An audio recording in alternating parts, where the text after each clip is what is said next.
بعضی از ویتامین ها بعد از یه وعده غذایی چرب مصرف میشن. خب، ویتامین ها به دو دسته تقسیم میشن: ویتامین های معلول در چربی و ویتامین های معلول در آب.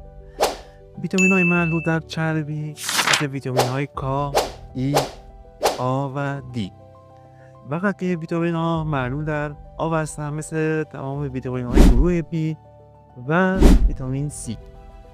ویتامین های معلول در چربی بعد از یه وعده غذایی نسبتاً چرب مصرف میشن.